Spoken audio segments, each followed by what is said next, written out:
How you doing? This is Mike Prince, also known as the Radio Guy, and welcome to another edition of the Mike Prince Show. As you know, this is a variety show that we like to try and bring to you, the people, give you all sorts of topics. We're subject to talk about sports, we'll talk about politics, relationships, economic, educational, all sorts of things. But today, we got something a little bit different, but I think it's going to be of some interest to you. So what we're going to do, we'll take a break, and then we come back, we'll tell you about our topic for today. How about that? You listen to the Mike Prince Show. Keep it where you got it. We'll be right back.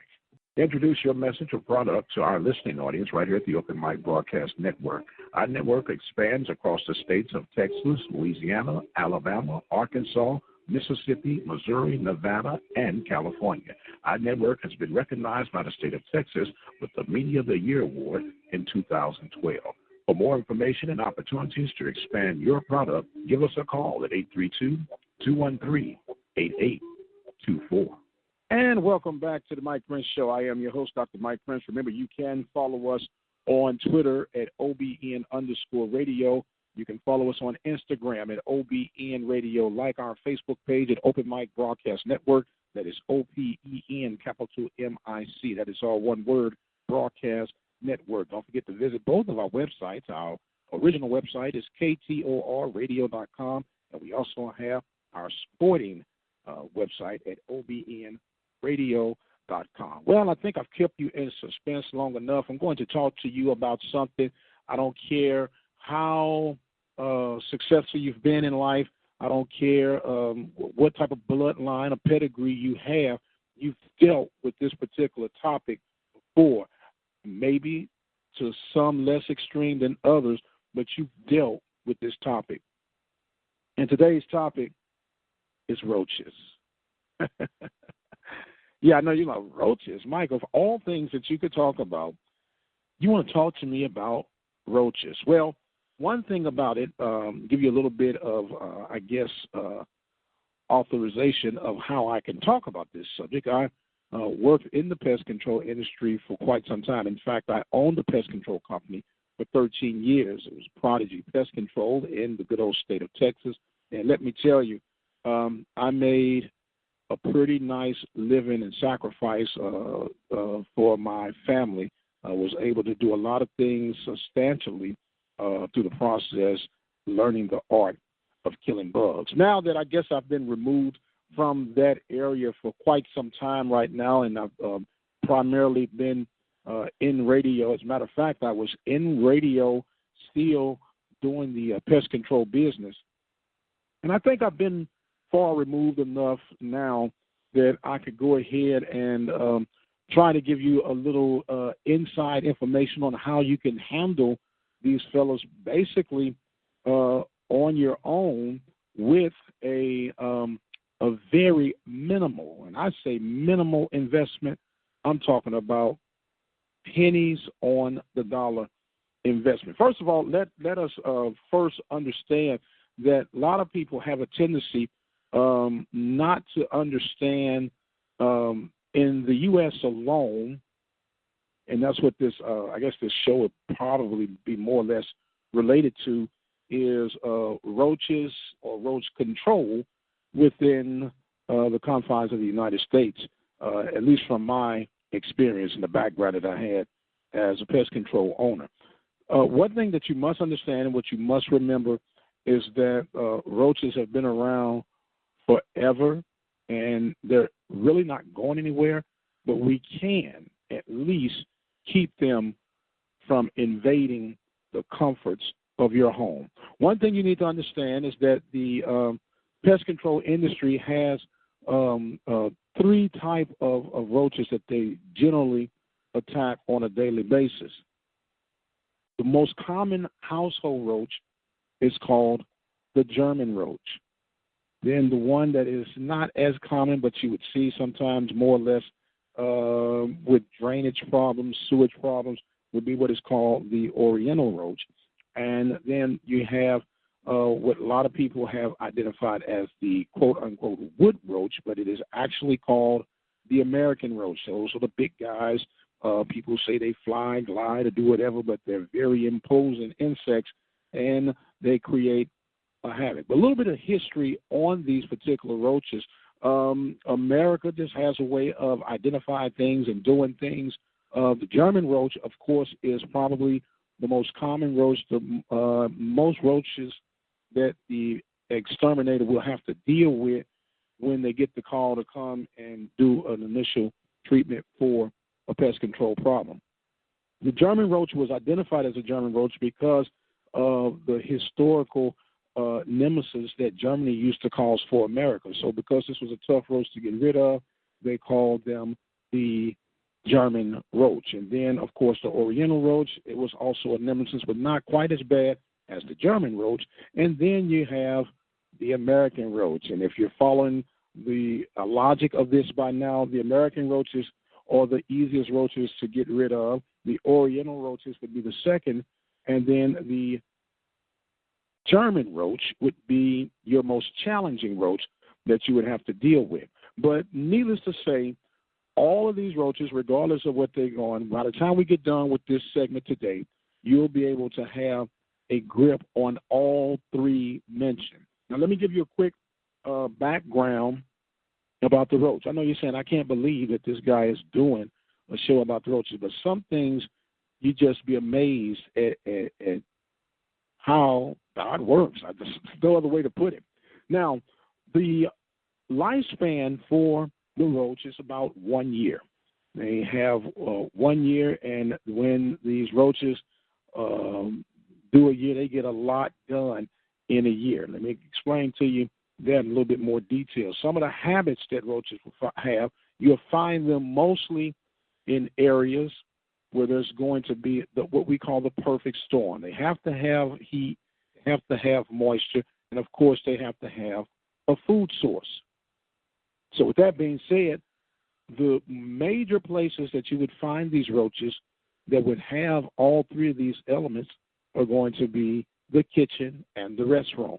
Now it depends on how long you've had the infestation, how severe it really is. They can take over, and they can take over with a quickness. Trust me, I have seen where they have literally been over an entire household, and man, you're talking about a serious, serious attack, but we took care of it.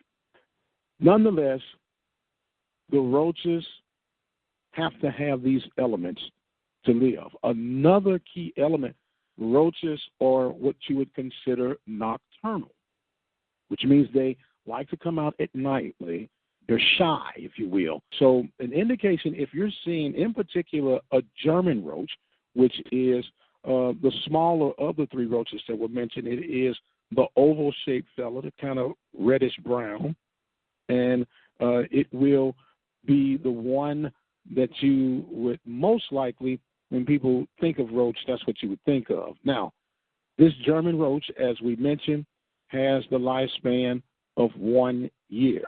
Same for the Oriental roach, same for the American roach. The American roach is a reddish-brown roach, more of an round shape, and it has the black ridges on the back going across, not alone, but across the back. And then the American roach is really a supersized version, at least look-wise, of the German roach. Now back to what we were saying here. The habits of these roaches, now going back to that German roach, is that they love to have pressure on their body, at least 75% of their body. What does that mean? They're going to be in dim, dark places where they can feel safe and snug. So if you happen to see a roach wandering around during daylight hours, chances are, not most cases, but chances are that you have a pretty severe roach problem. And if that's the case, you need to really, really start treating that as soon as possible, because getting back to the habits of these guys, they have a 1 year lifespan, but they reproduce and multiply so fast. The roach will only mate one time. And once that female roach mates that one time, she will have babies every 30 days. And she'll have anywhere between 40 to 60 live babies at one time every 30 days. You can see how this could become a problem rather quickly. So in essence, if one roach is to have a litter of children every 30 days, let's just use a round, simple number. Let's say she has 30. So in 10 months, that 30 turns into 3,000. You follow what I'm saying? 30 turns into 3,000 roaches from one roach. That's amazing. That's frightening. But there's hope for the situation. So when you see these roaches and you have this, oh my God, we got to call an exterminator. We got to call a pest control guy. And that's why they're in business. But let me let you in on a little secret. You have to understand what you're paying for. Notice the play on words. Pest control. Pest control. The key word is control. If I want to control something, then I'm going to give you a process. But if I want to exterminate something, I'm going to give you another process. Now, there's a method to the madness. The ultimate goal is when you call a professional, you don't want to see anything. You say, look, just come take care of it. So what they do, if you're a residential, they'll put you on a quarterly program, a quarterly contract where they come out every 3 months to help eradicate your problem and give you that peace of mind, that comfort, and they get you, on the sheets, on the books. And that's part of business. That's what makes America America. It is an awesome, great thing. It is what it is. Then you have the exterminator. Now, the exterminator will come in, let's say a variation price for initial treatment for the pest control guy. The pest control guy will come in and say, okay, I'll tell you what we'll do for you, Mr. and Mrs. Homeowner. For the initial treatment, we'll charge you $150, and we'll put you on a quarterly program at, let's say, $100 every 3 months. So you have $150 on the initial, then we have quarterly inspections to come back through. So in essence, you'll spend $450 for the year with that pest control guy. You say, okay, sign me up. So then you call the exterminator. The exterminator comes in. He assesses your situation. He looks it up and down, in and out. And he says, okay, here's what I can do for you. And we could take care of your problem. We can eradicate your entire situation for, let's say, $800. And they go like, $800, but the other guy was going to charge me only $150 initial service. Then he's going to charge me $400 for the year. You want to charge me $800 for a one-time visit? You're a crook. Get out of here. But what happens is you had two different guys with two different mentalities, two different approaches to try and fix your problem, and people sometimes not understanding when you call a pest control guy, he is not an exterminator. Exterminators are exterminators. And there's a big difference. There's a big difference in the service that you will receive. There's a big difference in the pay that you would have to dish out. So I hope you got all of that. But what I'm going to do, I'm going to share with you and show you how you can eradicate these guys all by yourself. Keep it where you got it. We'll be right back. You listen to the Mike Prince Show, the Roach Edition. We'll be right back. Introduce your message or product to our listening audience right here at the Open Mic Broadcast Network. Our network expands across the states of Texas, Louisiana, Alabama, Arkansas, Mississippi, Missouri, Nevada, and California. Our network has been recognized by the state of Texas with the Media of the Year Award in 2012.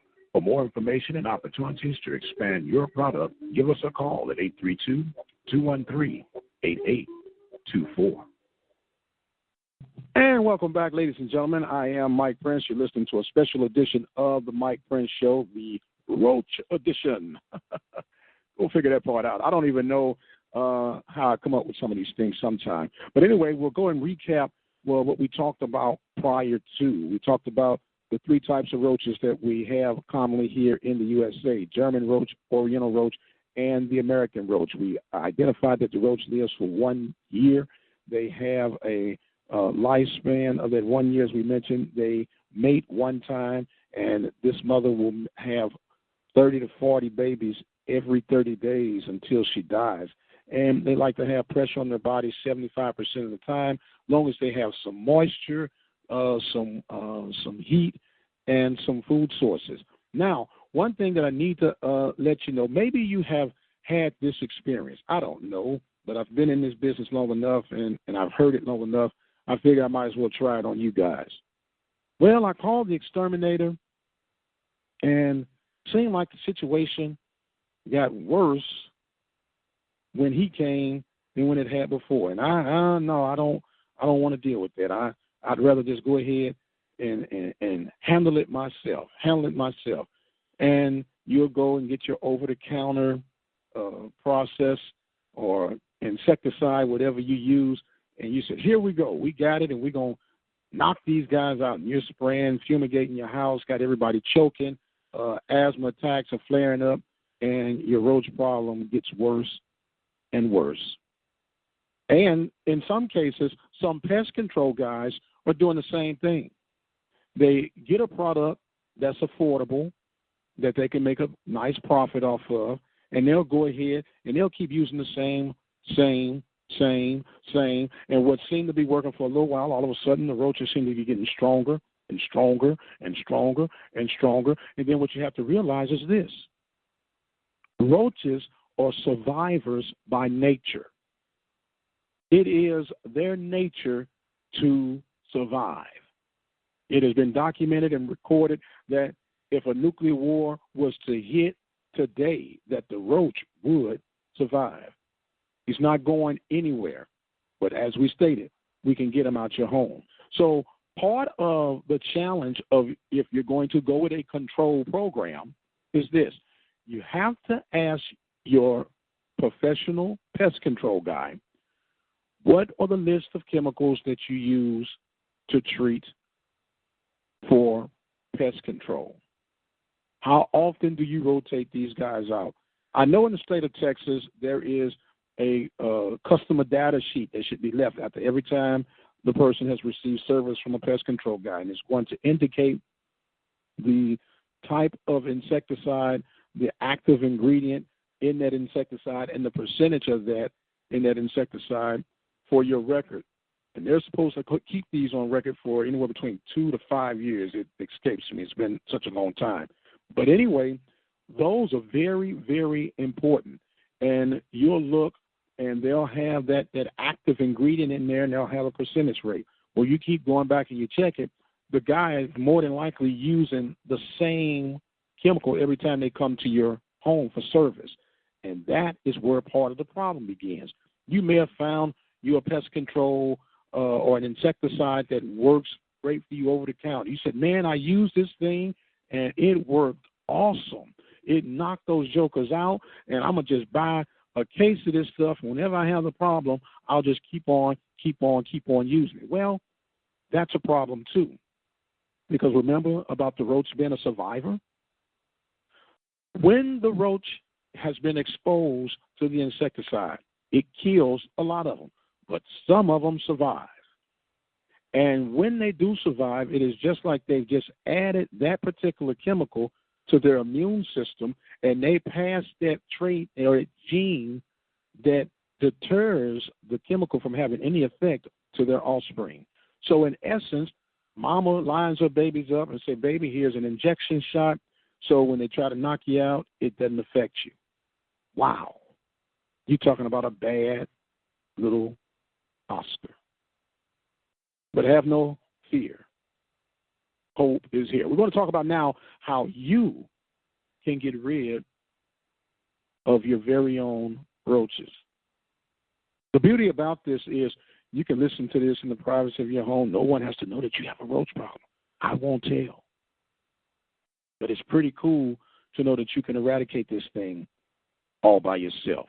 Now, you will have access probably at any grocery store throughout the country to boric acid. Oh, man, I've heard about boric acid and blah, blah, blah. I tried that and it didn't work. Well, what you have to understand is boric acid does work, but majority of the people use it extremely wrong. They use it so wrong that it's actually a waste of money that they do. And I'll give you an example.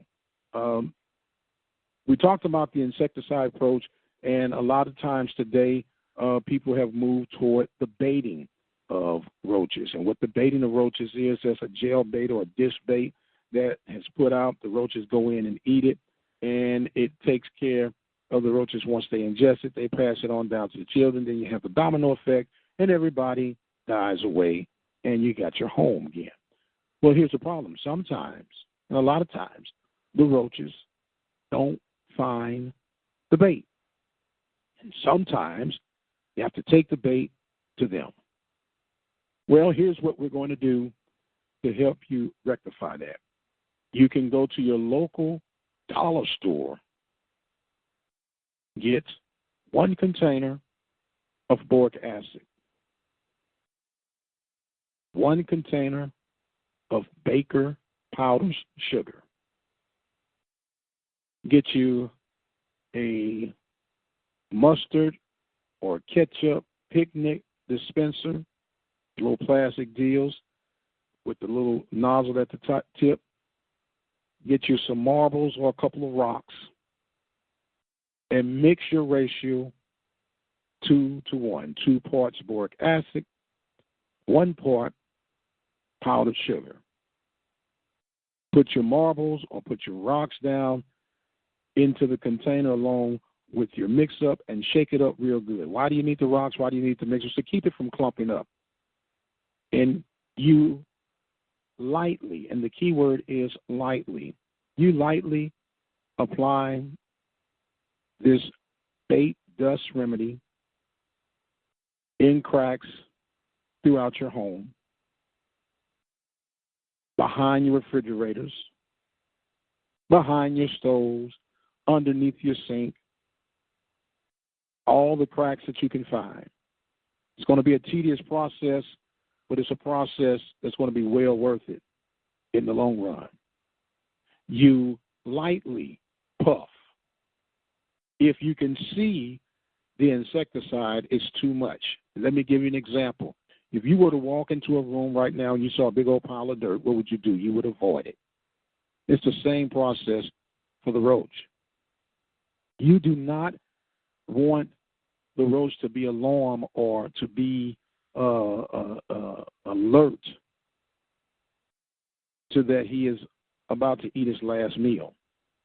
Why the boric and the powder sugar? Well, the boric acid, you say, I can just use the boric acid and be done with it. Well, what the powder sugar does is serves as an accelerant. It will help draw the roach to the poison. Now, what happens is, even if the roach does not decide to eat it, I'm not hungry right now, and they just kind of walk through, check out where it is, and they go back to know they got a later food source. One thing that people fail to realize that a roach is a very meticulous cleaner. And the way the insecticide works, the insecticide dust gets on the hair follicles of that roach. That roach now goes and grooms himself. It becomes a stomach poisoning. And that roach now becomes dead. You go like, wow, that's pretty amazing. Guess what happens? When you ingest the poison, you don't get a chance to build up an immunity system, i.e., you start knocking down the roach population. Now, here is another survival mechanism that the roaches have. Roaches are cannibalistic, which means that they will eat on each other if there are no food sources. So if the roach is dead and have ingested the poison, the other roaches begin to consume him, you have now gotten what I'd like to say a 2-for-1. Here's another thing about the roach, talking about that survival again. That mother, when she senses that she's about to die, she kicks out that egg for her last hurrah to ensure that her legacy continues. And that egg contains anywhere between 30 and 40 roaches that are waiting to hatch. Here's why people accuse the exterminator of bringing more roaches than when they initially had. Maybe you said something. Maybe you've heard something like this. Well, I didn't have these. Now I got little baby roaches all over the place. Well, they killed off all the mamas and the papas. And now they killed off all the mamas and the papas. The little babies are born, don't have no place to live, don't know have nobody to feed them, so they start foraging out trying to create new colonies for themselves. That's when you start seeing all the baby roaches. But a good exterminator or a good pest control guy will let you know, here's what's happened on the initial. Don't be alarmed that if you see a lot of baby roach activity within the next 2 to 3 weeks, that's part of the process to let you know. That's what I'm letting you know now. If you see baby roaches in the process, remember, in the process of getting rid of your roach problem for good, these little babies, they're going to go around there, and guess what they're going to be exposed to? The same poison or the same bait dust treatment that mom and daddy were destroyed by. And here's the other beauty about this. When you place this little simple home remedy treatment in dry, secure places that we mentioned, you will never have to apply it again, because as long as it stays dry, it's active. And I can guarantee you that if you follow this process, don't panic, your roach problem will soon be gone. I know this was a unique show on today, but hey, that's what we do. We do unique things. And a little side note, not only would this treatment that we spoke of take care of roaches, but also would take care of ants, crickets, earwigs, and silverfish. And if you've ever had a pest control contract, these are the general pest control insects that the service covers. I hope this has been an informative show for you. I've actually had a little fun doing this one. I am Dr. Mike Prince, the radio guy. Don't forget, you can visit our website at obnradio.com. Our other website, the original website, is ktorradio.com.